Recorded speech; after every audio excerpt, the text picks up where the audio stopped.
Bonjour messieurs, bonjour Norbert Gontron, vous êtes président de Galéa et Hubert Clairvoy, vous êtes président d'EPS Partenaires. Alors merci beaucoup de répondre déjà au micro d'Assurance TV. Alors vous venez d'animer ce matin un débat sur la loi Pacte intitulé Épargne, retraite et loi Pacte, évolution ou révolution. Justement, quels sont les enjeux des prochains mois pour les assureurs en retraite ? Alors oui, en effet, nous sortons d'un atelier autour de ce sujet-là où les débats ont été intéressants puisque suivant les uns ou les autres, on est plutôt dans une évolution forte ou une révolution. Nous, on a plutôt une conviction que c'est une vraie révolution, ne serait-ce que parce que cette loi permet de parler beaucoup de la retraite aujourd'hui, après avoir beaucoup parlé de santé, de prévoyance et de ce genre de sujets. En quoi quels seront les prochains mois, comment seront-ils organisés? Déjà, on va dire, c'est parti, puisque depuis le 1er octobre, des offres sont arrivées. Des gros opérateurs, les gros assureurs ont réussi à tenir le délai au moins pour leur offre individuelle.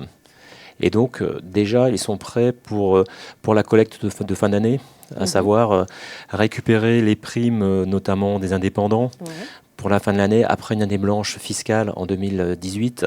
Qu'est-ce que ça va changer pour la collecte ? Je pense que la collecte devrait repartir à la hausse, d'autant plus qu'il y a des incitations, à savoir cette année blanche qui devait être neutralisée normalement. Le gouvernement a permis d'avoir des dispositions plus favorables pour les produits Pacte et les versements volontaires, que ce soit des particuliers ou des travailleurs non salariés. Donc là, clairement, il y a une fenêtre de tir pour défiscaliser pour beaucoup de personnes. Donc ça doit normalement booster un petit peu la collecte. Donc ça, c'est sur la partie les gros opérateurs, les produits individuels. Là, on sent que c'est parti. Et puis, à côté de tout ça, il y a des opérateurs un peu de taille plus réduite, qui historiquement faisaient de la retraite, qui se préparent, qui se posent des questions et qui envisagent toutes les solutions pour les prochains mois. C'est est-ce que j'étoffe mes gammes? Très concrètement, c'est est-ce que j'investis lourdement pour me mettre à niveau? Est-ce que je crée des partenariats? Est-ce que j'arrête la retraite?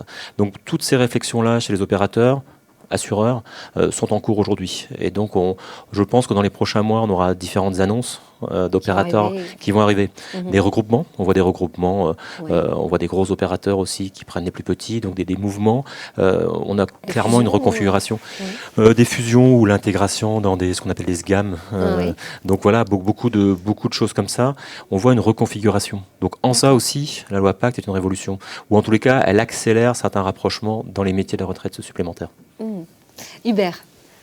Oui, alors effectivement, ça a déjà commencé. Alors, ce qu'on peut juste déjà, là où on peut être satisfait, c'est que la loi Pacte n'est pas une révolution dans le sens où elle n'a pas créé un énième produit en plus. Et ça, c'est très bien. Elle s'est appuyée sur, en fait, des choses qui existaient depuis la loi Fillon de 2003. On avait le PERCO côté épargne salariale, on avait l'article, le PERE côté assurance collective et le PERP côté individuel. Et donc, la loi Pacte crée le PER, plan d'épargne retraite, qui finalement, dans différents compartiments, va regrouper ces trois produits qui, jusqu'à présent, en fait, vivaient leur vie un petit peu séparément.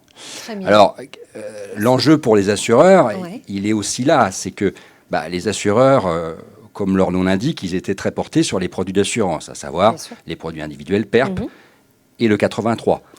Pas trop sur l'épargne salariale. Donc, un enjeu pour les assureurs, c'est de se poser la question, maintenant qu'on a un produit 3 en 1, si on peut appeler ça comme ça, est-ce que je me lance aussi dans l'épargne salariale ou pas? Et si oui, comment je le fais? Donc ça, c'est le premier enjeu en termes d'offres. Est-ce que je reste sur une offre monoproduit individuel, monoproduit collectif, ou est-ce que j'essaye de proposer la totale, si j'ose dire? Alors là où c'est compliqué, c'est que les assureurs ont cette réflexion, mais de l'autre côté, les banquiers ont la même, puisque la loi Pacte va sans doute dynamiser la concurrence, va permettre notamment aux souscripteurs finaux, aux salariés, d'investir, qu'ils soient dans un produit individuel, un produit collectif d'assurance ou un produit d'épargne salariale, d'investir par exemple dans les mêmes gammes de fonds. Donc pour lui, ça sera simple. Mais du coup, côté opérateur, ça ouvre le marché, les assureurs vont rentrer dans l'épargne salariale et peut-être que les banquiers vont rentrer dans l'assurance. Donc ça crée pas de mélange des genres. On ne sait pas encore. Et puis après, la question qui finalement se posera, c'est en termes opérationnels, jusqu'à présent, c'était quand même des produits, certes, d'épargne retraite, tous, mais qui avaient des modes de fonctionnement opérationnels dans les entreprises très, très différents. Et quand on parle de mode de fonctionnement opérationnel, on pense à système d'information, etc. Donc, demain, à partir du moment où j'ai un produit qui est capable de dire papa, maman et de savoir tout faire, est-ce que je serai aussi en capacité, soit côté assurance, soit côté banque, d'avoir des outils informatiques que je vais proposer à mes clients entreprises qui vont permettre aux clients d'utiliser, je veux dire, avec toutes les subtilités et toute la qualité de service nécessaire, ces 3 compartiments qui sont aujourd'hui regroupés dans un même produit. Ça, c'est un vrai challenge, je crois. Et le dernier challenge, on en parlait tout à l'heure, on a de la chance que la loi Pacte se soit appuyée sur des choses existantes. Ça, c'est très bien. Mais c'est quand même un petit peu compliqué tout ça. Donc le dernier challenge, ça va être d'expliquer tous ces sujets-là et d'expliquer à 2 niveaux. D'abord au souscripteur qui est l'entreprise. Bien sûr. On vous pose déjà beaucoup de questions. Convaincre déjà l'entreprise de faire ou pas faire. Et ensuite, le bénéficiaire final, si j'ose dire, le salarié ou chef d'entreprise, pour lui expliquer les subtilités, notamment fiscales, de toute cette armada. Oui, juste en complément de ce que dit Hubert, c'est vrai que les assureurs, les banquiers sont, on va dire, en ébullition, mais tout l'écosystème, en fait. Vous avez les distributeurs, les conseillers spécialisés comme nous, parce que c'est un métier très complexe, en fait. C'est un métier, c'est pas comme la santé et la prévoyance. Là, on rentre vraiment dans des choses qui engagent sur le long terme, avec des incidences financières pour les personnes, donc une vraie expertise très, très forte. Vous avez donc toutes les métiers de la gestion aussi. En sortant de l'atelier tout à l'heure, en discutant avec des gestionnaires, les gestionnaires nous disent, nous aussi, nous sommes des gestionnaires spécialisés. Parfois, les assureurs préfèrent déléguer. Les gestionnaires financiers également, les gérants d'actifs. Donc, vous voyez que c'est tout l'écosystème qui est en ébullition, sans parler des startups qui se disent, il y a quelque chose à faire en la matière. Donc, dans la partie financière, peut-être dans la partie distribution digitale. En fait, c'est l'ensemble, l'écosystème entier est en ébullition, bouge grâce à la loi Pacte. C'est ça. Il bouge et puis je dirais qu'il ne bouge pas forcément de la même façon aux mêmes endroits. Enfin, pour simplifier, on pourrait subdiviser le marché des entreprises en 2 parties, les PME, TPE d'un côté et les grandes entreprises de l'autre. Déjà aujourd'hui, sur les dispositifs d'épargne salariale ou d'épargne retraite, les grandes entreprises ont un taux d'équipement très élevé, 80 voire 90%. Ça veut dire qu'elles ont toutes les dispositifs. Alors que la PME, notamment la PME moins de 10 ou 15 salariés, est très peu équipée. Donc il y a un double sujet. Le premier sujet, c'est l'équipement de ceux qui ne sont pas équipés, à savoir les PME. Donc là, je dirais, je ne dis pas que c'est facile, mais on part sur un terrain qui est presque vierge. Donc là, il va falloir des bons produits, de la pédagogie, de l'explication, etc. C'est un sujet qui sera, je pense, qui est d'ailleurs le sujet qui est le plus attaqué par les assureurs aujourd'hui dans leurs nouvelles offres. Et puis après, mais là je pense que ça prendra du temps, dans la grande entreprise qui a déjà ces dispositifs, effectivement la loi Pacte change des choses, va leur permettre, ne serait-ce que d'un point de vue purement financier, dans certains cas, de bénéficier de réductions de taxes, de forfait social.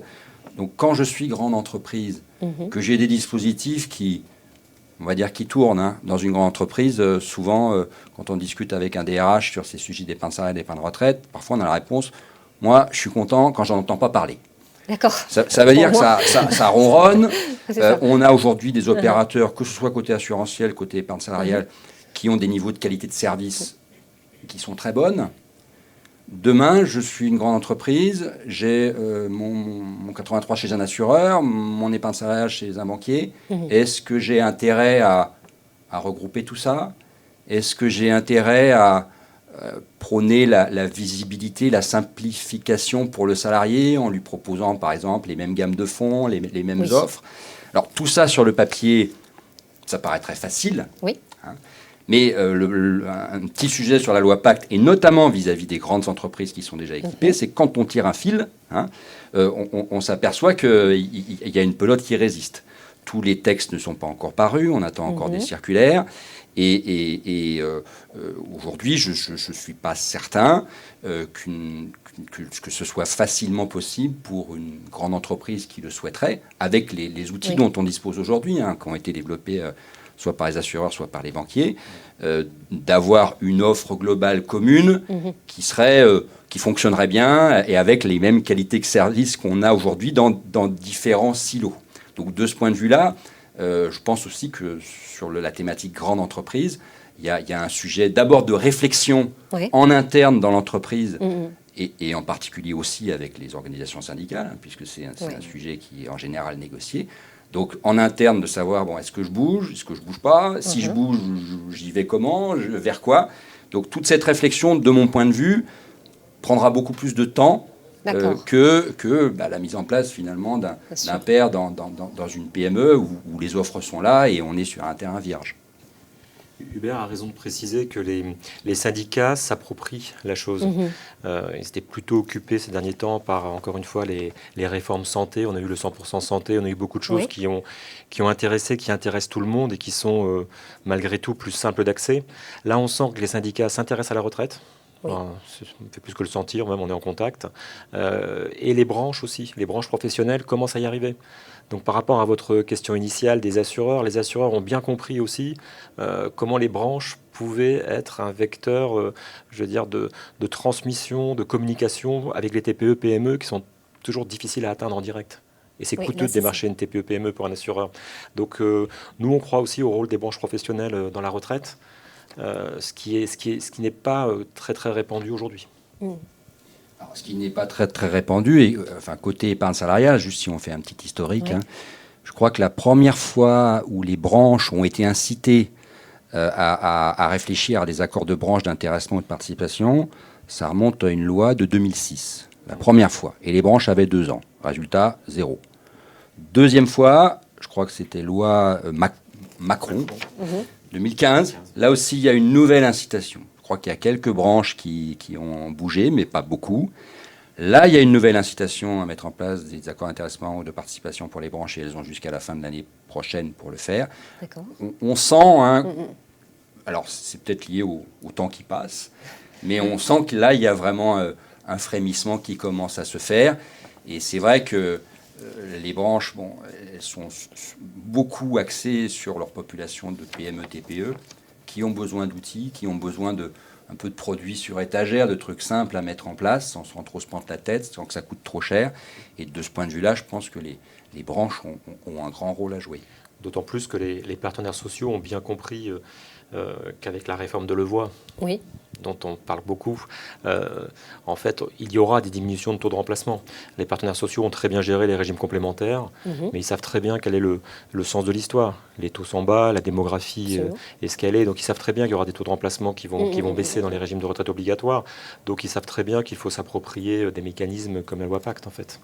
C'est un outil complémentaire aux réformes. Personne ne s'en cache et tout le monde veut comprendre pour faire les meilleurs choix. Alors, je rebondis sur ce que dit Norbert. Il utilise la formule taux de remplacement. Alors ça, typiquement, c'est un exemple. Qui sait ce que c'est qu'un taux de remplacement ? Quand vous posez à un salarié la question, t'auras quoi comme taux de remplacement, toi, tu sais ? Donc c'est juste le rapport entre la retraite et le dernier salaire. Enfin, pour des gens qui sont dans le sujet des professionnels, c'est évident. Donc ce que je voulais dire par là, c'est que ce soit loi Pacte, que ce soit future réforme des retraites de base, réforme de Levoy, on a un énorme sujet. Enfin, quand je dis on, c'est tous, c'est les assureurs, les banquiers, les distributeurs, les courtiers, les conseils comme nous. On a un énorme sujet sur la formation et la pédagogie sur ces choses-là. Les produits d'épargne retraite, de mon point de vue, ne pourront se développer fortement que si déjà l'épargnant de base, de salarié de base, parce que quand on parle d'épargne retraite, on parle d'épargne retraite supplémentaire. Donc c'est en plus de ce que va me donner la sécurité sociale et l'Agir Carco. Qui sait aujourd'hui ce qu'on aura en matière de retraite sur les régimes de base ? Je ne pense pas grand monde. Qui sait donc en complément ce qu'il faudrait épargner pour se générer une rente ou un capital qui permettent d'améliorer la sauce à terme ? Là encore, pas grand monde. Quand on rajoute la couche complexité fiscale, différents produits certes regroupés en un, donc je pense que vraiment le premier sujet avant de parler produits, et on commence à le voir avec certaines offres, c'est former. Former d'abord ceux qui vendent, les distributeurs, les courtiers, les agents, et puis ensuite former l'entreprise et les salariés qui vont au final en bénéficier. Et quels sont les enjeux des prochains mois, justement, pour les souscripteurs en épargne retraite ? Les enjeux sont multiples parce qu'on dit les souscripteurs, mais il y a différentes catégories suivant qu'on se situe, on va dire dans le monde de l'individuel, entre guillemets, à savoir les non-salariés tout d'abord, mais aussi tous les particuliers, y compris les fonctionnaires d'ailleurs, qui peuvent faire des versements volontaires. Donc les enjeux dans les prochains mois, je pense qu'il faut revenir sur ce que disait Hubert à l'instant, à savoir de la formation, de la compréhension, avant de céder à d'éventuelles sirènes purement commerciales. À savoir aborder l'épargne retraite en se disant je vais l'aborder sous l'angle d'une économie fiscale, c'est une grave erreur de mon point de vue.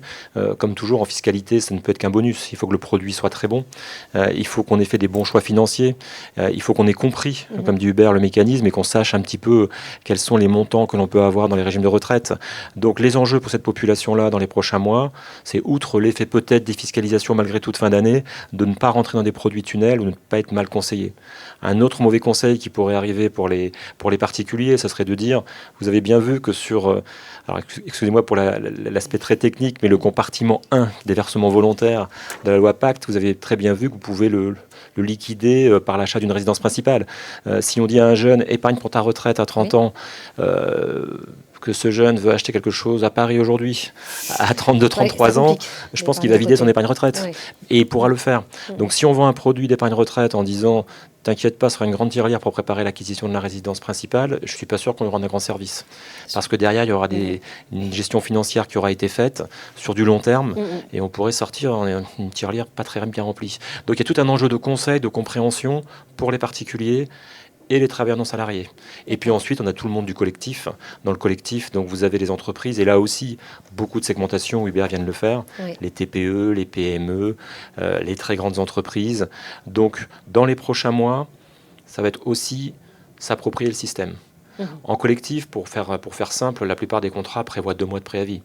Donc de toute façon, les dés sont jetés pour 2020. Les entreprises sont engagées pour 2020.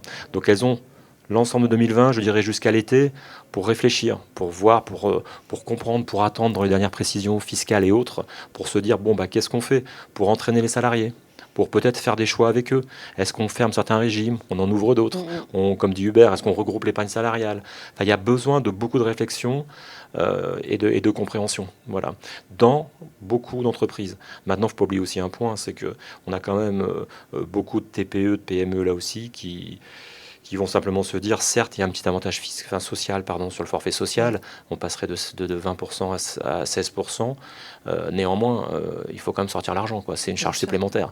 Donc, est-ce que j'ai la capacité économique, la capacité financière? Il ne faut pas oublier que quelque part, c'est une charge supplémentaire. Donc, le chef d'entreprise va se dire, attendez, c'est bien gentil tout ça, je fais une petite économie, mais il faut quand même sortir l'argent. Donc, est-ce que je mets ça en place? Est-ce que c'est à iso-budget en remplaçant autre chose? Donc, vous voyez, tout ça, c'est facile aujourd'hui.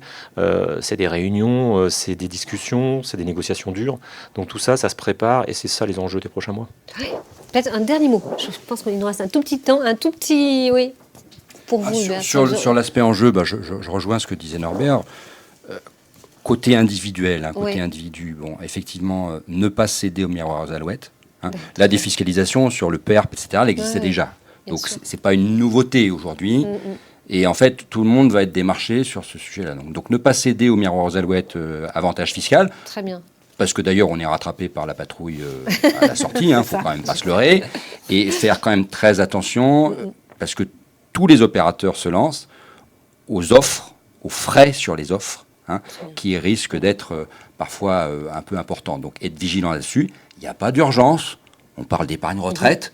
Donc c'est du long terme. Bien sûr. Alors certes, si je ne défiscalise pas cette année, ça va peut-être me faire un peu mal, mais laissons un peu de temps au temps, réfléchissons bien pour choisir vraiment le produit le mieux adapté. Se poser, réfléchir. Exactement. Analyser les offres, bien comprendre. Très important. Merci beaucoup, messieurs, pour ces éclairages. Merci.